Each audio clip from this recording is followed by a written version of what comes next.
You're listening to Following On with me, Neil Manthorp, along with former England fast bowler Steve Harmison.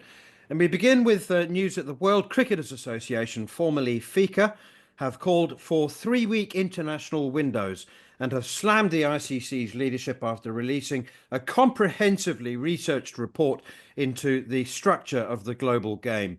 We'll hear from their chief executive, Tom Moffett. We'll discuss the news that negotiations into the sale of the 100 have been extended to late April after some pushback from at least a couple of the team owners. Is the sale, the 500 million quid, it's not in the bank? Is it in danger of breaking down? Durham head coach Ryan Campbell joins us to look ahead to the start of the county championship season this week, and we'll round up the week's other big stories with Johnny Bairstow named the new Yorkshire Red Ball captain, and as always, we'll bring you the final word. So plenty to come over the next hour. This is Following On.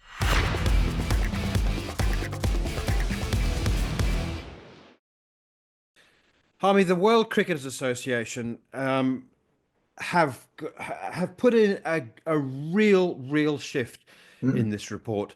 They've done the hard work that the game's global administrators have been either unable or unwilling to do.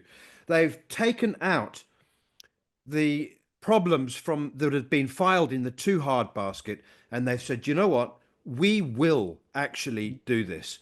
We will look at every single aspect of the global game. I mentioned there the 4 3-week windows. That's not saying that the Ashes should be played in a 3-week window. It's not saying that. But they've made concessions to traditionalists, and they've said every team. They've also said first division, second division, third division, proper divisions. They've said that in the Test first division there should be 12 teams. They said, what's the point in giving Ireland, Zimbabwe, and Afghanistan Test status if they're just going to play amongst themselves in the kiddies' garden? And they've said that everybody must play each other in their division at least once, just once, in a 2-year cycle. So you can do that. You can have one-off test matches. You can have one-off one-day internationals. And it's challenging conventional wisdom. The Premiership. You don't play a 3-match series between Manchester City and Manchester United. So there's a lot to like. There's a lot that will never ever be implemented. Have said that the distribution of the game's global funds will lead to some nations being unable to sustain international cricket. But that'll never change. The BCCI will never change. This is a really fascinating, comprehensive report. They spoke to 64 different people, including me, actually. It is amazing, and I've likened it to the pupils of a school or the inmates of a prison handing the headmaster or the prison warden a document to say this is how you should run the school or the prison. Yeah. That's how it'll be treated. But in time, in the fullness of time, I honestly believe that somebody, and maybe hopefully a couple of people, will say, do you know what? They were right. This isn't sustainable. Let's have another look at that report. Yeah, I'm sure they will be right, and I'm sure they'll have more points that are right than what the ICC have got. I did a show with Jared Kimber and John Norman a couple of days ago, and I think one of the questions was, what's the point of what are the ICC? And it's like they're an events management company who have got no control or convictions inside the game of cricket, not like FIFA or anything like that. And Ben Stokes has mentioned it a couple of times. Listen to the players. Listen to the players from around the world. Listen to the players, and don't give them everything they want, because I'm sure in this, in the sort of demographic of the players that are putting their points across, some of them have got different priorities. Quite a few of them will have franchise priorities and not test match priorities, because either they're over the hill and far away and they're not going to play test match cricket, or being test cricketers, or they're just not good enough to play test match cricket. So you've got to look at it through an adult grown-up set of eyes. And I've not read the full report. I've read some of it. You've been across the whole lot. You've been spoken to about it. And for me, I mean, yes, the players always want more. But these are the guys who are going out there and playing the game. These are the guys who are going around the world and playing in franchise. These are the ones, especially the experienced ones, who have seen it all, who have got skin in the game, and who have got. They're not looking to enhance their own lifestyle or their own chances of making more money. They're looking at the global game and going, it's broken. Something is wrong with the game at this moment in time. And you said that, not wanting to look at it, whether it's unwanted or unwilling. I think it's unwilling. They don't want to look at it because I think they're frightened to what the outcome is, the next step. We're at this moment in time talking about the 100 potentially not being sold. And it's just because, what's said on the tin, and actually when you read the ingredients properly, it's not actually what it is. So this is what I mean. So I'm all for the window. I'm all for like the 3-4 windows. The Ashes will still be the Ashes. India will still play England 5 test matches. Australia will still play India 5 test matches. I think it's just a case of making a balanced schedule, which the top players can get the balance between playing against the best and rest and recuperation for the next challenge.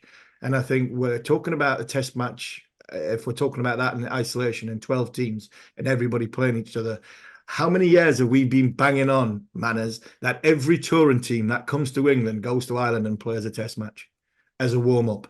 There's your one test match every 2 years, because you're always going to come to England. It's the same as going to India. Instead of playing, and I know you don't play it in Afghanistan, you play in the UAE, but on your way across to India, when you're playing your 5 test match series, there's your warm-up in Dubai or Abu Dhabi or Sharjah, and you play Afghanistan. It's not rocket science. These smaller nations who are really struggling, who have got test status, you can sort it out by when you go to the big boys, the likes of South Africa, i.e. Zimbabwe, the likes of England, i.e. in Ireland, anywhere in Asia, when it comes to Afghanistan, you play your warm-up game against them nations, and they will get better for it. It's not something that we haven't said before. It's just getting to a point where the schedule's so diluted and so overpowered by people who have not got the goodness of the game. They've just got the money side of it and enhancing in their own little leagues, which are making the game dangerous at this moment in time. And I think the players have more or less said, which I think is right, enough is enough. Okay, Harmy, let's hear from the Chief Executive of the World Cricketers Association, Tom Moffett. I'd like to think that there will be a tipping point in our sport where there's recognition that you do need some top-down leadership on issues like scheduling and the calendar. And that ultimately is in everyone's benefit, even if you are in one of those top groups, because the unique thing about sport is you need a strong opposition to have a good product to sell out in market, and to have something that's compelling and that you can generate eyeballs onto. So that requires a level of equalization across the sport, and it requires an ability for the game to come together and have some better frameworks wrapped around scheduling and a little bit more symmetry and logic as to what fits where in the calendar. So look, I don't think there's a silver bullet, and we're very conscious that the game's probably not going to turn around tomorrow and do a 180 on all of these issues, and there's some realities to it, but the game has to come together at some point and resolve the scheduling situation and the calendar situation, because there will be a tipping point otherwise, and the bottom will fall out of one or other aspect of the game.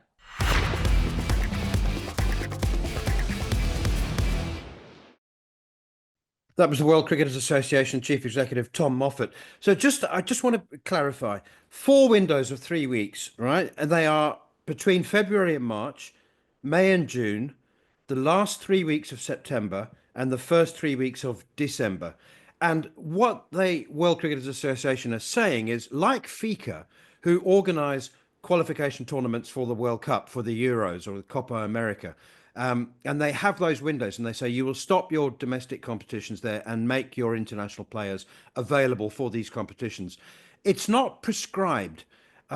If you can fulfill your fixture obligations inside those prescribed windows, great. If you don't have international cricket prescribed during any of those windows, you can carry on playing in your domestic competitions. And if you want to organise a longer series, then you can do that. But for 12 weeks of the year in 4 3-week blocks, that has been set aside for international cricket, and it does fit. It does. The World Cricketers Association (WCA) are saying that the ICC needs to be an administrative governing body, and not a dog's body, which is currently what it is at the moment. It was reconstitutionalized in 2014 to become a private members club. That's when it lost all authority. Yeah. And they're saying that while that situation continues to exist, the game will be unsustainable and there will be casualties. And they're also saying you can have your leagues. Everyone's saying, oh, there's too much cricket, we can't fit it all in. This is the work. 6 months they spent doing this, Harmy, and they've come up with a solution, and it's not perfect. And they've said that. They say that in most countries, franchise leagues pay between 2 and 4 times what a national contract is worth. They know that there are problems, but they've said, do you know what? This is a working document. You can discuss it, you can debate it. You can play the Ashes, of course. India, England, and Australia can play 5 test match series. But this is a heck of a good starting point. It is a good starting point. And the majority of the time outside of that window, you're probably looking, right? You're saying the first 3 weeks in December, the only real nation that'll play beyond that would be Australia when it comes to test match cricket, because of Boxing Day and New Year is huge for Australian cricket. And probably the middle of the summer, the sort of May, June one, possibly that will go a lot longer in England. They're the only 2 places that are probably looking outside that 12-week block where there'll be additional international cricket going on. If you look at England this summer, England are playing 1 test match at the back end of May, and then their test series from the 20th of June till I think 1st of August. That's their summer. So they've pinched a few weeks, but that's England. And the only other one would be, and I'm sure Australia would fight that instead of being the first 3 weeks in December, it would be the last 3 weeks in December to take them to the Boxing Day and New Year, which is traditional in Australia. So it's, yes, you're talking about meaningful and it's workable, but it's also common sense in these nations where you're keeping a calendar that has got balance, and that's, I think, all the players are asking for. We'll still make our money, we'll still go and play our franchise cricket, but like many people, and we've had Paul Farbrace on in the recent past, we're going to speak to Ryan Campbell, and I'm sure Ryan Campbell will talk about red ball cricket being a very big priority. And this, for me, is keeping the best players playing test cricket around the world, keeping the standard of test match cricket alive, and also having the players a chance to go off and make, whatever they need to make in the franchise league and make it better. So fair play to the World Cricketers Association. But again, it comes back down to the fact that whenever the cricketers speak, administrators scoff. And that, for me, is why we're in the situation we're in.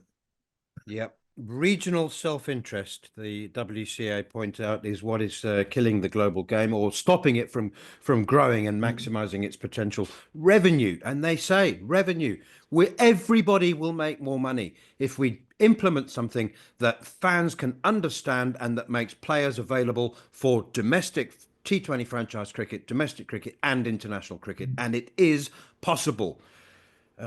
Off my soapbox now. It's you, not me this week. Hey, not like me either, is it? Okay, you're listening to Following On with me, Neil Manthorp, along with former England fast bowler Steve Harmison.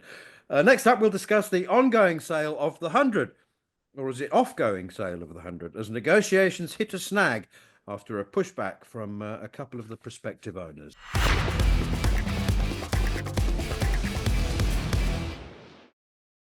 You're listening to Following On with me, Neil Manthorp, along with Double Ashes winner Steve Harmison. And don't forget to subscribe to the talkSPORT Cricket YouTube channel for more exclusive interviews, including recently a chat with Sussex head coach and a great friend of the show, Paul Farbrace, who outlines his perfect county schedule for the future. Harmy, let's talk about the 100 sale now. So there's a snag, apparently. The 520 million quid I thought was in the bank but apparently not.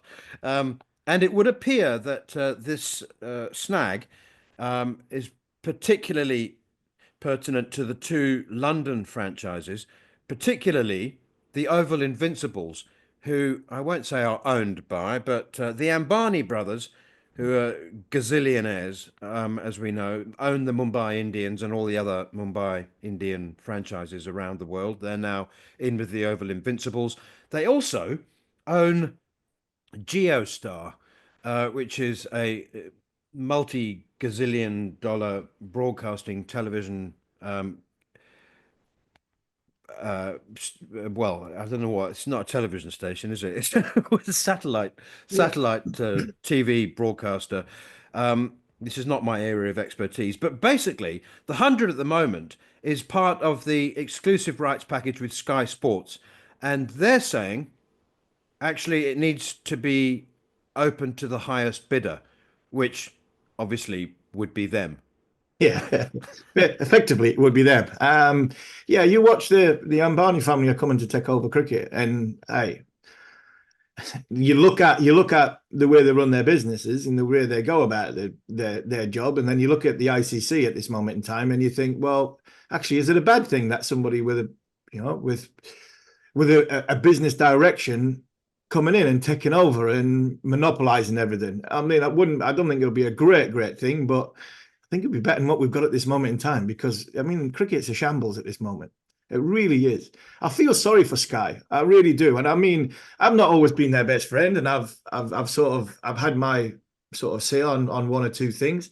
But I feel sorry for Sky in such a way that they've, along with ECB, Sky Sports have basically developed a new competition to bring people into the game.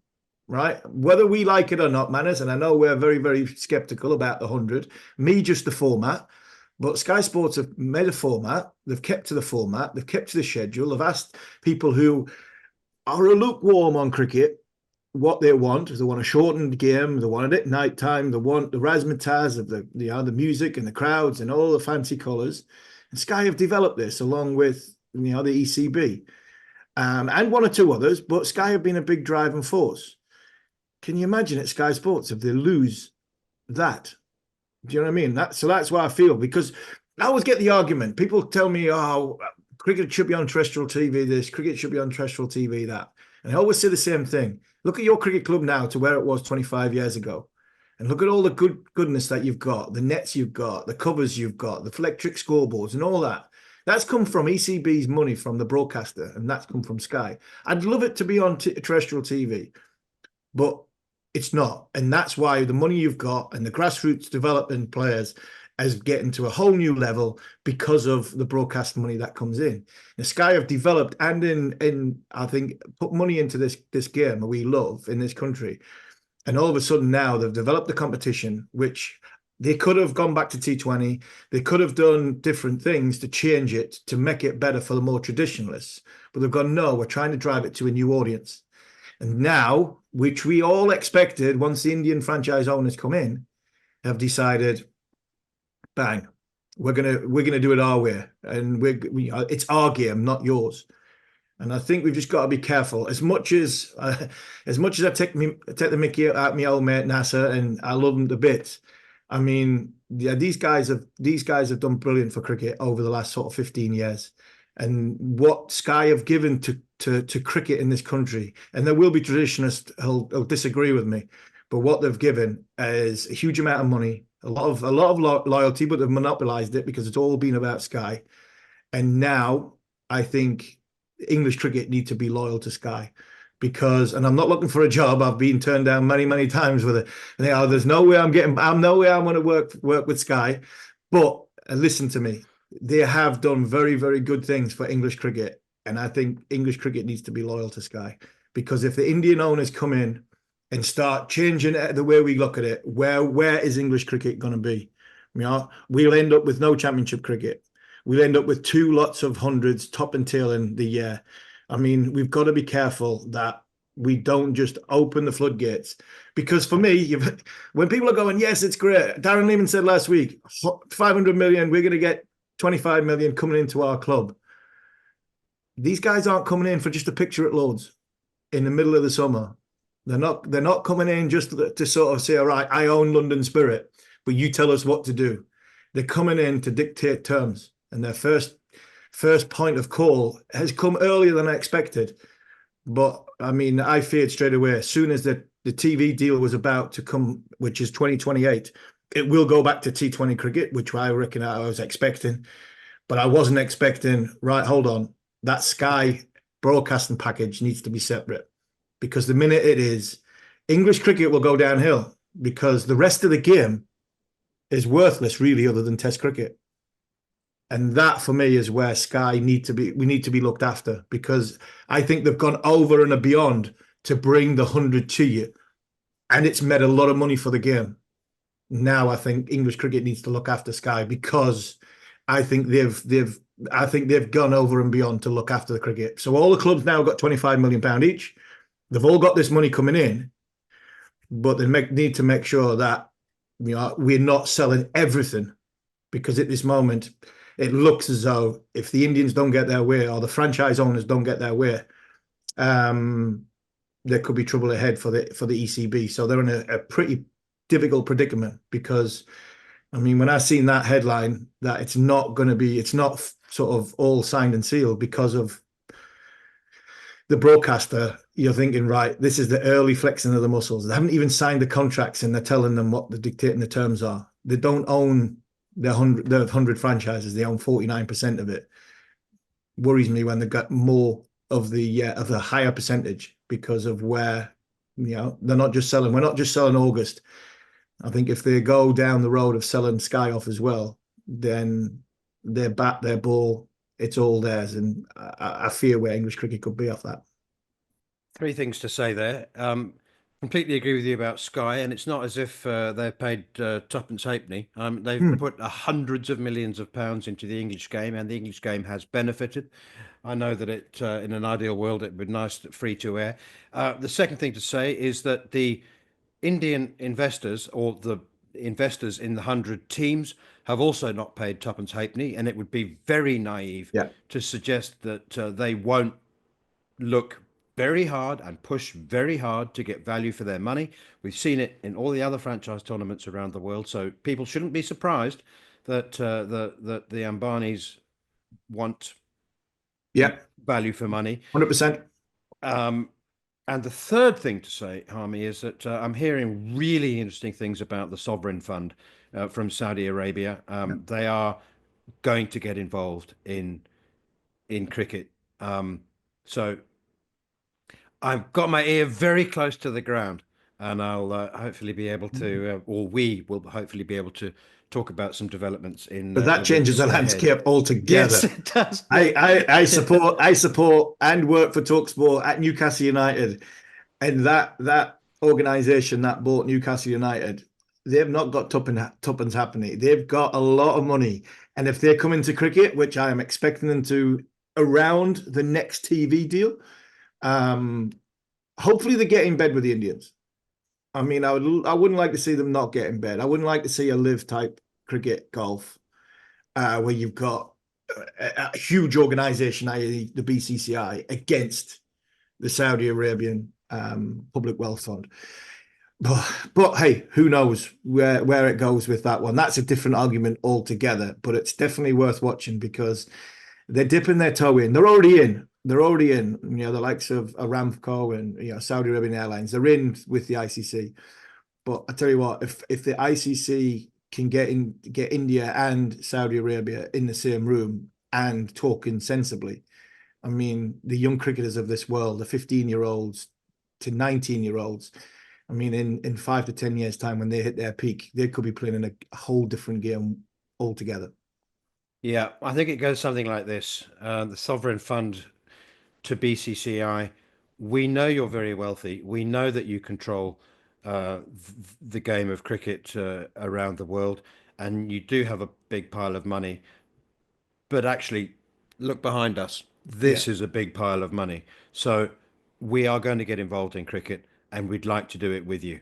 I think that's where we're at the moment. Hopefully. But, Hopefully. yeah. You're listening to Following On with me, Neil Manthorp, along with Durham Hall of Famer Steve Harmison. Next up, we'll head to Durham itself, where we'll be joined by head coach Ryan Campbell and keeper batter Ollie Robinson, looking ahead to the start of the new season.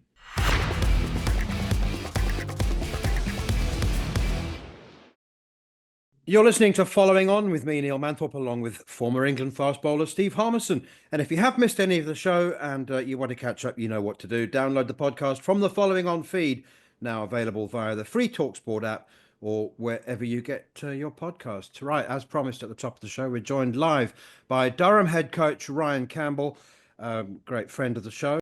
But I'm not going to ask you what your aims for the season are, because you're going to win the championship and the Blast at least, aren't you?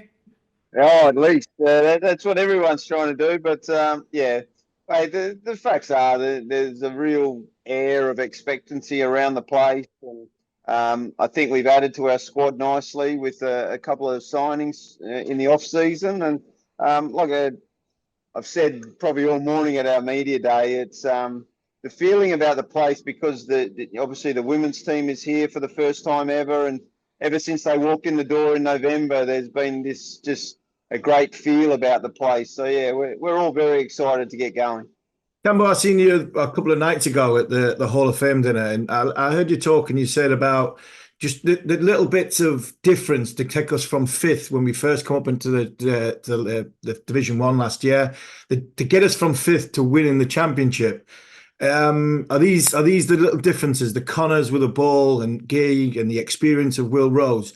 Durham you've recruited very, very well, but not young players, some experienced players as well. Yeah, well, firstly, Harmy, I love it when you say we. I always say we. We're Durham.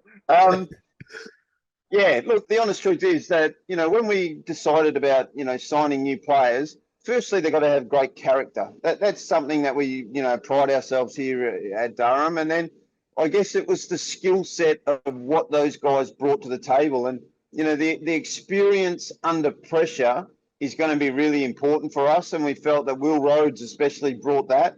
And then the other one, Emilio Gay, I think, is the most exciting talent going around. I know everyone's talking about who's going to open the batting for England, and how his name's not being talked about, it's got me. But look, he's going to bring a wealth of runs, and he scores under all sorts of conditions. So, we're excited with what he brings. And, the obvious one, we know that Potts, Cass, Wood, Stokes probably aren't going to play a lot for us. So we needed to, find more depth in our fast bowling. And that's nothing against our youngsters, because I think you know me by now, Harmy. We're going to play all our youngsters whenever we can, but we got to make sure we play them at the right times. We can't just throw them to the slaughter. And I'm very careful about, the James Mintos, the Daniel Holt, Luke Robinson.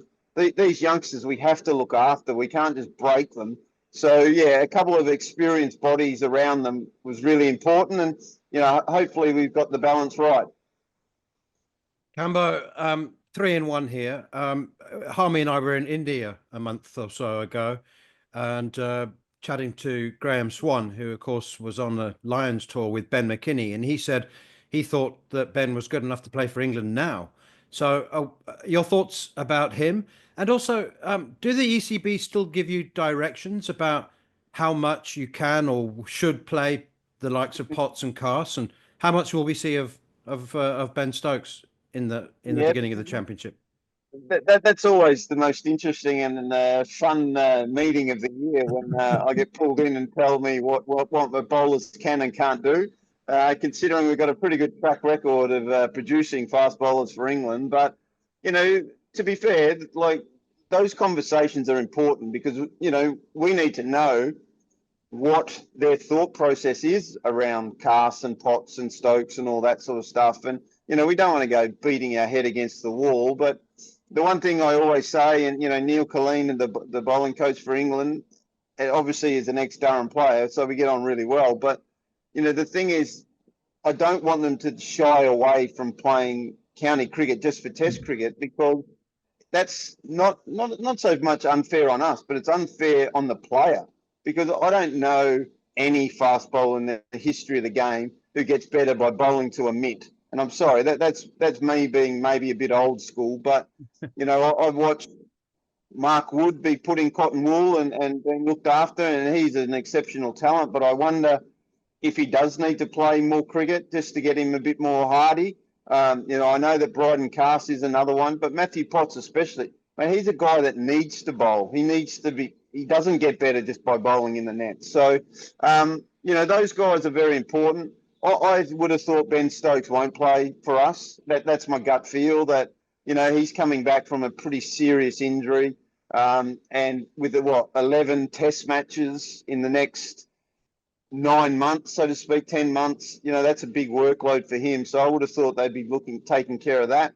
As for Ben McKinney, look, I love young talent. I've always said that, and I'm going to give him every opportunity to prosper at the top of our order. The facts are, though, he's still a young boy learning his game. And now, if I was a selector, obviously I'd be putting his name forward, but I just think about it. If I put a little bit of common sense to it, which generally doesn't go with me very often, but I'm thinking India and Australia are the best teams in the world.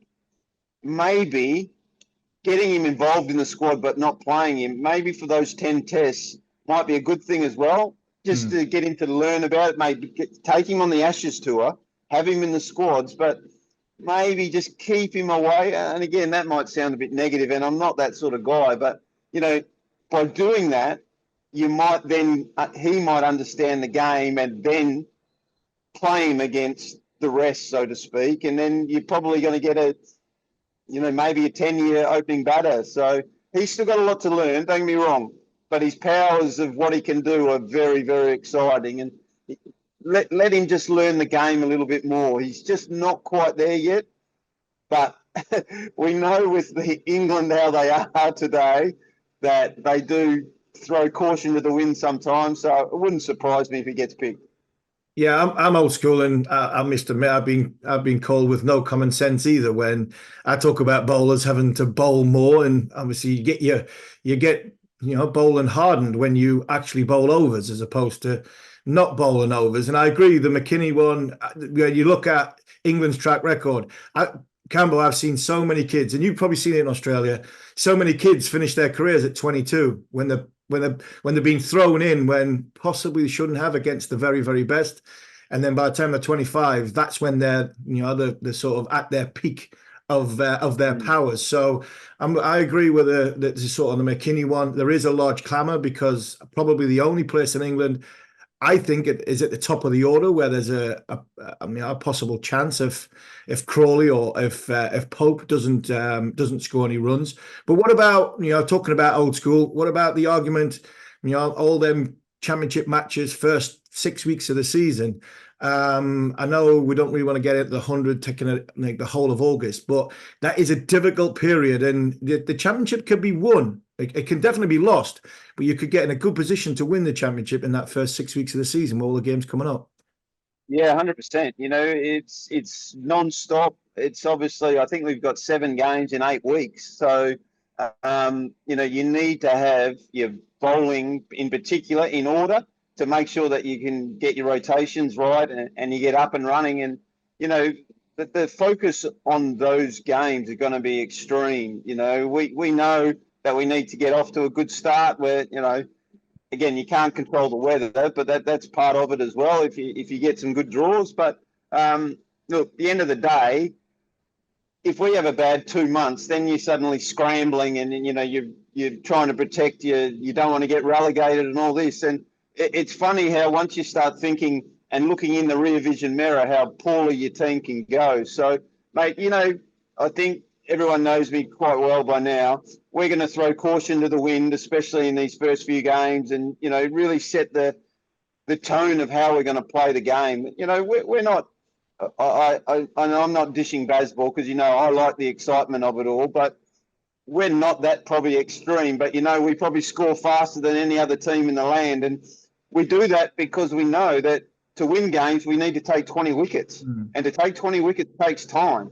So yeah, our batters are going to go for it. We're going to try and score as fast as we can, and then we're going to find a way to take 20 wickets, which is going to be the tough stuff.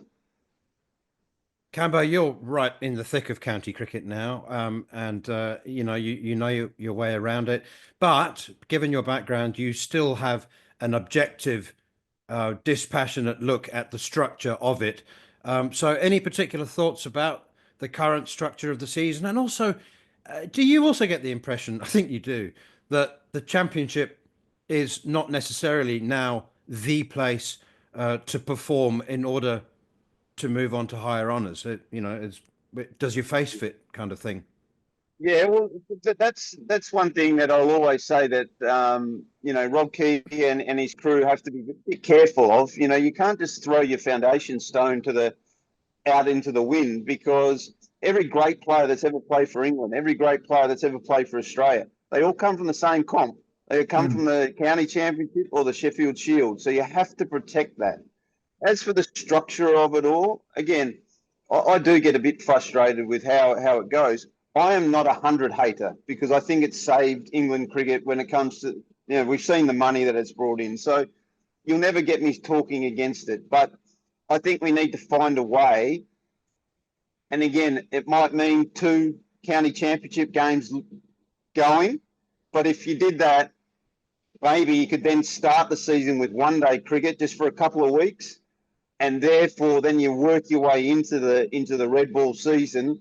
You avoid the real dodgy weather at those first couple of weeks, and maybe that's the way to do it. But again, there's people smarter and wiser than me who get paid a lot more than me that are going to come up with those decisions. But the one thing I will say, and this is coming from an Aussie who's moved to England and who loves the game. I've always loved the county game. We have to protect it. It is an absolute jewel in our crown. So whatever those decisions are made, it has to be the priority, in my opinion.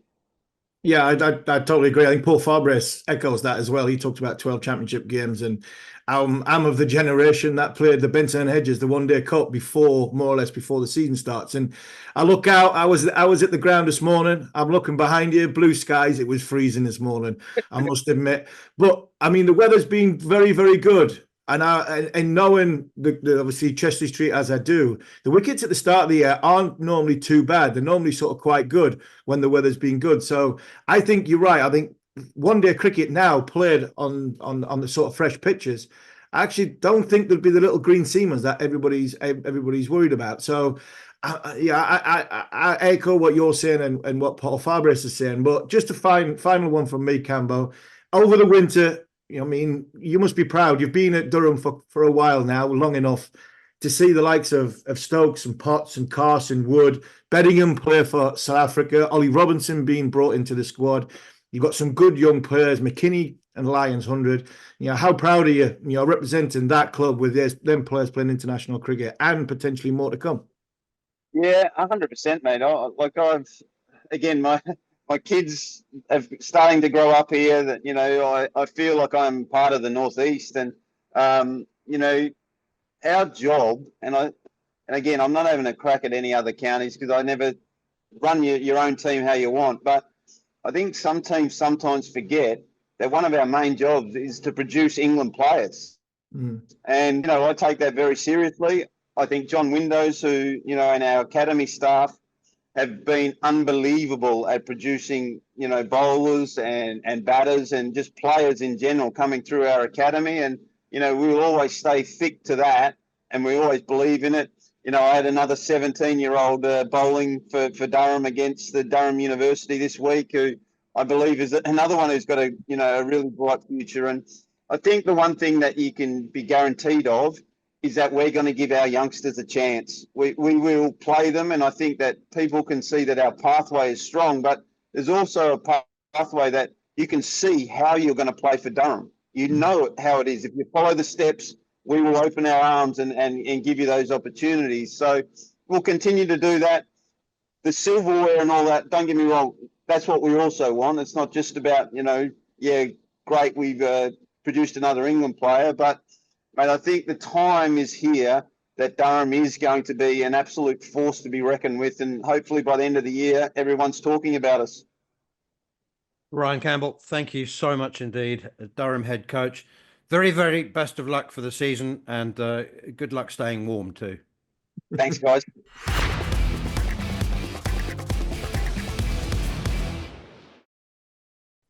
And also joining us from Durham Media Day is Ollie Robinson, the Durham Ollie Robinson.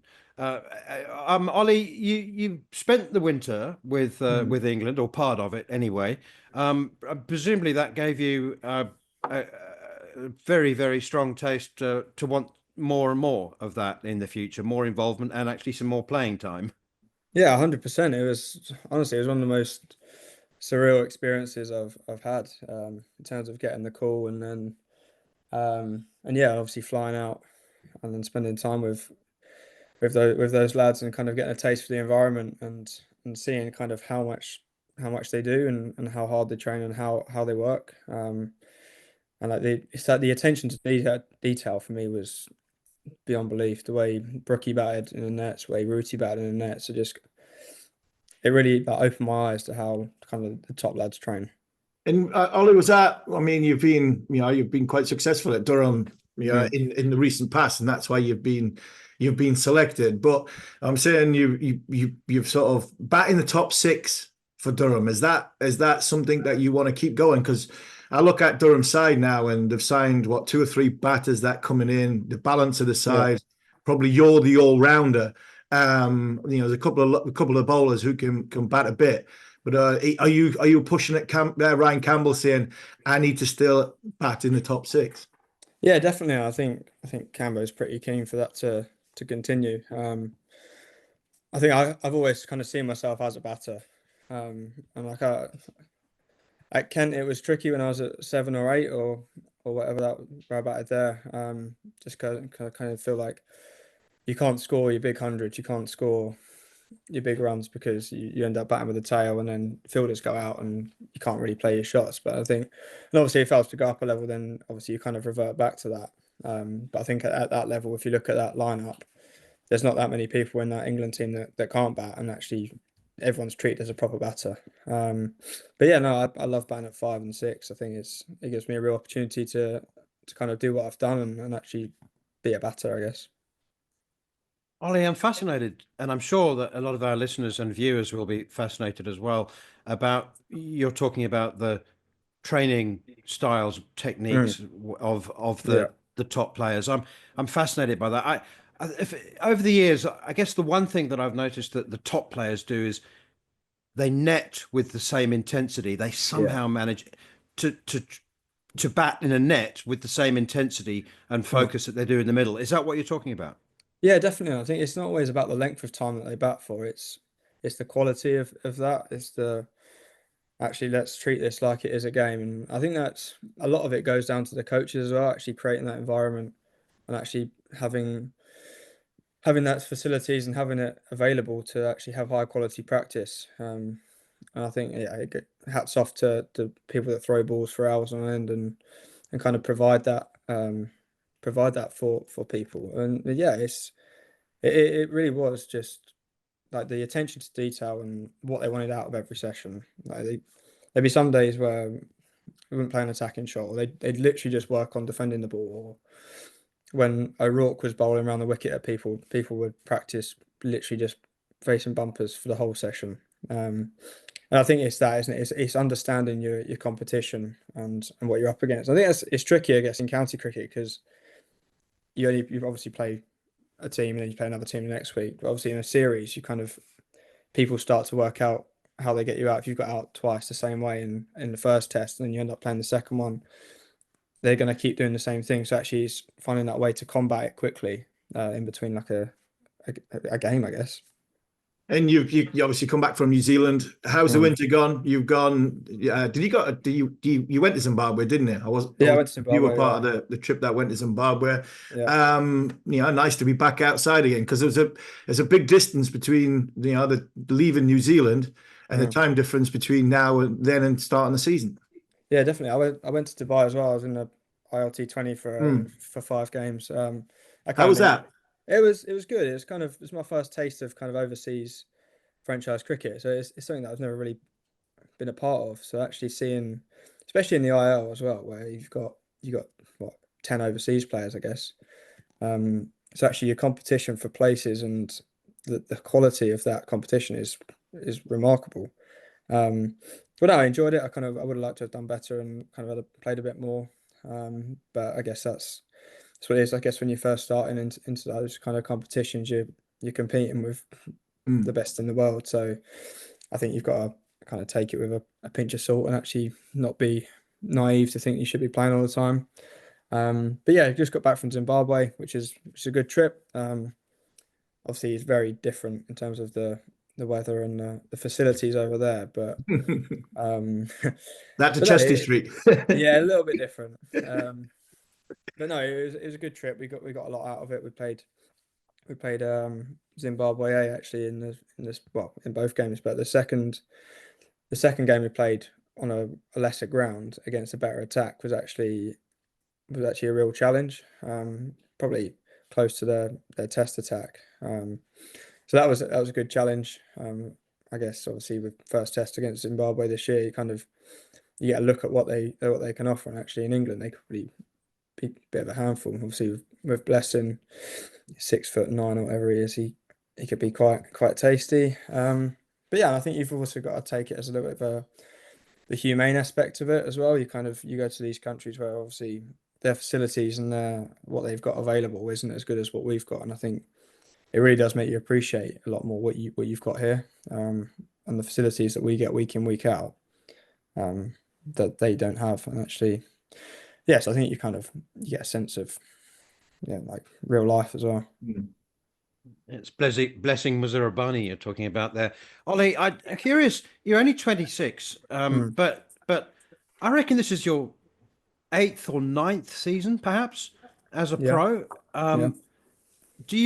That makes you a senior? Do you feel like a senior pro? I mean, you're surrounded by internationals, but you're a senior player now, aren't you? Yeah, I feel like I felt it at Kent as well. I captained the first 3 games of 1 year, and I think at Kent we kind of had a younger group as well. But I think that it comes from playing club cricket at a young age. I think if you're kind of playing with older people and adults, and I guess learning off adults from a young age, you always feel like you're a little bit more mature. I think that's the beauty of actually not going to a private school sometimes, is that you get the opportunity to play in adult teams from a young age. But no, I've kind of always seen myself as a leader in some regards, not always as a captain, but definitely as someone that I feel like I've played a lot of cricket now, and I can actually help some people. And I think when we split up into teams in football in the mornings and we play young versus old, and actually getting on the old side now, it's a bit of a slippery slope from there, I think.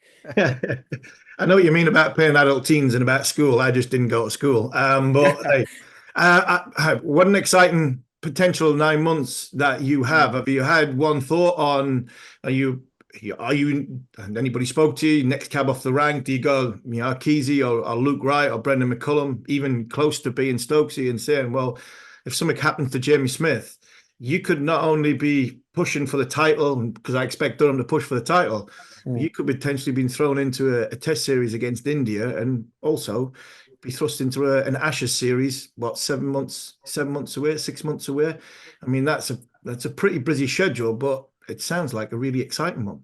Yeah, no, 100%. It'd be exciting. I've got no idea what plans are going forward. I think you can just do what you do. I think you kind of just do what I've done and try and replicate what I've done the last couple of years and try and go one better. But yeah, I'm pretty relaxed. Obviously, I'd love to be a part of all that stuff, but I think if you just keep your feet where you are, and next game up against Nottingham for Durham. So I think if we just keep kind of taking it week by week and see what we do, because I think last year I probably got a little bit knocked back by the whole test stuff. Not that I didn't think I should have played, but I feel like I really pushed my case last year. And I think it derailed me a little bit towards the back end. I think with the blast and the 100 as well, I just lost my rhythm. I think think I scored best part of 800 runs from the first half of the season, and then got about 130 after that. But no, I think that's a massive work on for me in terms of that, trying to maintain that consistency throughout. And yeah, I think if I can do that and more, then yeah, I'd like to think my name's there or thereabouts. But you never know what's going to happen. Someone might go out and score 2,000 runs this year and keep like a wizard. But yeah, I'm see what happens, I think.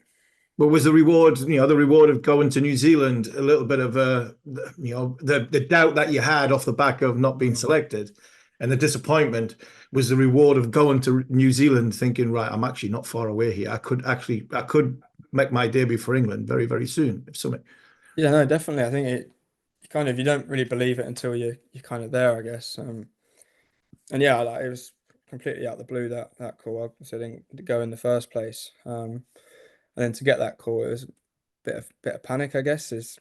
Am I ready to go away? I haven't really done that much cricket before this. So obviously in October November you don't do too much cricket. I kind of didn't have it on my radar. So I kind of, I guess you panic a bit and you try and think if you're ready, and then you get there and then you kind of just embrace yourself in the environment and just kind of get involved and yeah, like it's given me a real taste for wanting that one step further, I guess. Ollie, it's been a pleasure talking to you. Another season averaging 60, I think, will do you. You know what you know what it's like. You've done it before. Yeah, I mean, I'll take that. If it's October now and we're averaging 60, I'll be pretty happy.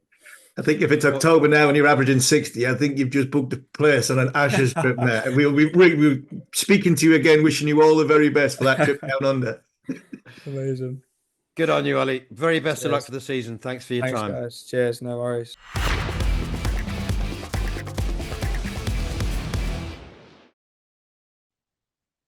From all the way from Durham, Ryan Campbell and Ollie Robinson. You're listening to Following On with me, Neil Manthorp, along with two-time county championship winner Steve Harmison. Next up, we'll round up some of the week's other big stories, including a dream ending for the wonderful Australian seamer Peter Siddle. And, of course, we'll bring you the final word. You're listening to Following On with me, Neil Manthorp, along with Double Ashes winner Steve Harmison. And don't forget to subscribe to the talkSPORT Cricket YouTube channel for more exclusive interviews, including the one in which Harmy speaks to two of his 2005 Ashes teammates and great mates, Matthew Hoggard and Simon Jones, about that iconic series 20 years on. I can't help feeling that it must have been a bit strange. Interviewing your two great mates and reliving that. I mean, not strange in a very pleasurable way. It was, yeah. It always is to speak to the two of them again. Simon, I mean, we're all retired and we've all been retired a while now. I mean, 20 years on. Simon looks like he did then. So there's a little bit more on him, but not much.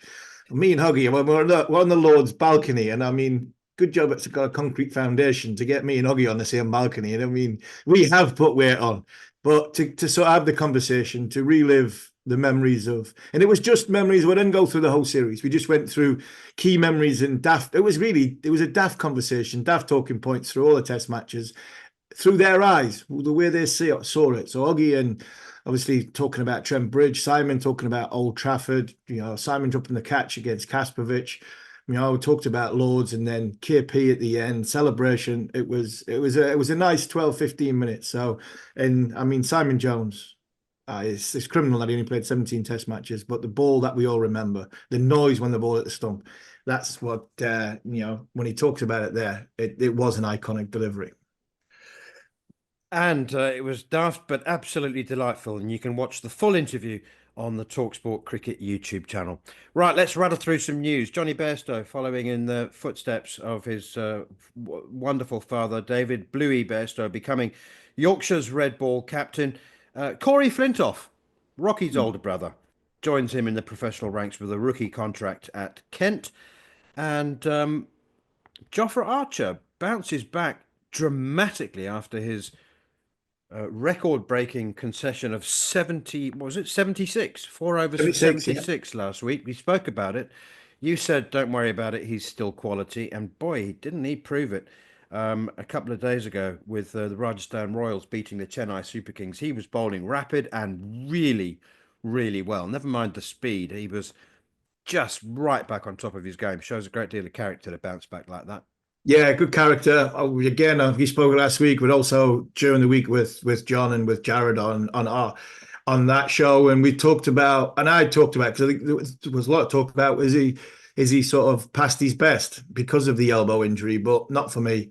The problem with Joffre is everybody wants him to play for them, and he is in high demand. The minute he comes back, thrust into the cauldron of 40,000 people, white ball, people coming at him, not fear and pace anymore as the batters in the world.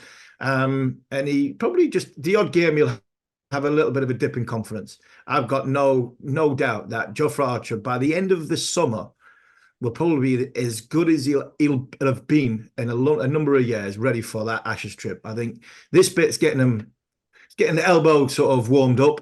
And I think once he plays a few test matches and gets into a rhythm of bowl and volume more, we'll see the best of Jofra. So I had no doubt that Jofra would bounce back. Great to see Corey move down to Kent.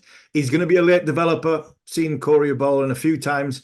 It's a difficult county to get into as a bowler out and out as the Lancashire one. There's a lot of established cricketers who are very, very similar to Corey. So it's good that he's getting a chance to go down to Kent. Adam Hollyoak will look after him well, and it wouldn't surprise me if he's playing in the first team by the end of the year. And the Bairstow one is an interesting one. And I think it's a great move for Yorkshire. I've said this many times. When I finished with England in 2009, the captaincy came up at Durham. And I asked for it, but I should have demanded it, because what happened with me after that was, if I was captain, if I was in charge, I would have to have set an example. So it would be me looking after me, because I'm the man in charge of the group. And I think that's what Bairstow probably needs now, with international days gone. As much as I really want him back in the one-day side, his international days have gone. And now what needs to motivate Johnny going forward? Actually, leadership. And I think Johnny will be a good captain, and he will manage himself to be the best. And I think you watch by the end of this summer, it wouldn't surprise me if Yorkshire are there or thereabouts because of Bairstow. Other news: Sam Curran left out of the Chennai Super Kings team after just a couple of matches. I think that could be a rotation thing, although yeah, I don't think that he's looks lost a little bit. Sam, yes, Sam, he looks lost a little bit. He looks lost a little bit. So, you know, he like Joff, he just needs a good game. Yeah, absolutely. Former Lancashire and England fast bowler Peter Lever has died at the age of 84. An excellent innings from him, though. What a magnificent cricketer that he was. Great article on him by Michael Atherton. I know Michael Atherton played for him, and it was tough love. I know how it was like, because NASA was like that with me. But hey, what an article in the Times. You know, spoken from the heart about a great servant for English cricket. And finally, before we move on to the final word, just mention that Hampshire have got a couple of really good young South Africans for the Blast. 21-year-old Devolt Brevis, who of course was signed by the Mumbai Indians when he was 18. Yeah. He's 21 now. He's had a phenomenal season, and he's joining 19-year-old Loandre Pretorius. So Hampshire fans, I think, you never know with youngsters. Devolt Brevis is, he's a pretty mature 21-year-old. Luandre Pretorius had an amazing SA20. So look out for the very good signing. Exciting signing for the South Coast. Yeah, very exciting. I think they can push the boundaries out, because these two will clear them comfortably. Others might not be able to come in. Hampshire, the Ageas Bowl is a big playing field, so be interesting to see if they play on small boundaries or they play on the big ones, because I think these two can clear the big ones. So I think I'd play on the big ones and get everybody caught 10 yards in. That's what they do at Durham. I mean, the playing service at Durham's massive, and the boundary, you feel as though, I can clear that, and you get a good gust of wind, and trying to hit the ball into the wind. The areas that you're trying to score off, because so many teams last year, I was commentating on the T20, got players getting caught 10 yards in, and you're thinking, there's no chance you clearing that rope. It's massive. And the Ageas Bowl's the same, but I don't think these two will have that problem. And on to the final word. We should mention the Sheffield Shield and the final. There was lots of speculation that it was a pointless fixture, that it wasn't serving its purpose any longer. But I thought that's bound to guarantee that it was a cracker, and it was. Queensland bowled out for 95 on the first day. South Australia ended up chasing 270 in the fourth innings for their first Sheffield Shield title in 29 years. And talking of Aussies, I couldn't help noticing that Stuart Law. Now, apart from, he's had a few county gigs as well, hasn't he? But he's just been appointed as head coach of Nepal. The significance being that it's his sixth international appointment. That's amazing. That USA, Afghanistan, West Indies, Sri Lanka, and Bangladesh. Do you think the Nepalese just thought that they better appoint someone who knows where all the change rooms are? Yeah, at least he knows. I mean, you can talk about home advantage. We can also talk about away advantage when it comes to the teams that he's going to play against. Imagine, I mean, the stamps on his passport and Mickey Arthur's passport. So, I mean, there would not be enough pages in the passport for it. But no, good on Stewie. Not only has he got a lot of international tracksuits, he's got some domestic ones as well, because he's been some. I mean, he wasn't shy as a player. I think he played about 3 or 4 counties as well as a player. So very experienced man, very passionate man, and somebody who I think will serve Nepal very, very well. So, you know, good for him in that. And like you said, the South Australia, I like the Shield final. I think it's got something. It means something. I'd love to find a way of getting an English final. I don't think the Bob Willis Trophy final was a good one, but I think that's largely down to the actual competition itself. I think the Shield final works because of the way Australian cricket is structured. And talking of Aussies, Peter Siddle bowled his last ball, a 40-year-old, and it was a ball which won his final Sheffield Shield game for Victoria, his 792nd wicket. What a way to go out, with a wicket to win the game with your last ball in first-class cricket. Terrific character. I'll never forget when he turned vegan, took everyone by surprise, and my goodness, it worked for him. What happened to your final ball in first-class cricket? I can't remember, to be honest. My final ball in first-class cricket. What I will say is, what a champion cricketer Peter Siddle is, you know, in this country as well. He's done brilliant for a hell of a lot of counties, even my own county. I bet he's played for about 5 or 6 counties as well as Sid's, and he is a top lad, great lad. He went from a bustling right arm seamer to giving you a piece of his mind, quite a bit of a piece of his mind. And then he turned vegan, lost a load of weight, ran in, put an extra 10 years on his career. And he's now finished at the ripe old age of 40. He got me out at Edgbaston, at Headingley in the 2009 Ashes, and it clipped me glove, and a good job, because it would have took me windpipe out. It was like there, bang, straight through, when we got bowled out for about 105 or 106. He was a top performer, good value, good character, and one that we wish him well in retirement. But as for my final ball, I can't remember. All I can remember doing is walking down the stairs to breakfast and saying to Jason Gillespie, another great Australian who was Yorkshire coach at the time, and said, I can't do this anymore. I've had enough. I really have. It's took me 25 minutes to get from my bedroom to the hotel, reception. And it wasn't in the big hotel either. And I had a lift. I literally, body had just given up on me. So I can't remember the last delivery. I hit Shane Warne for a 4 in his last delivery in Test match cricket, which is something I will take to my grandkids will be proud of eventually. But when your time's done, Manners, your time's done. Yeah. Well, I wonder when MS Dhoni's time's going to be done. Maybe we'll talk about him back next at week. 9, it might be soon. You've been listening to Following On here on talkSPORT 2 with me, Neil Manthorp, along with former England fast bowler Steve Harmison. And we'll be back at the same time next week to look back at the opening round of the County Championship season and so much more beyond. But for now, this has been another edition of Following On.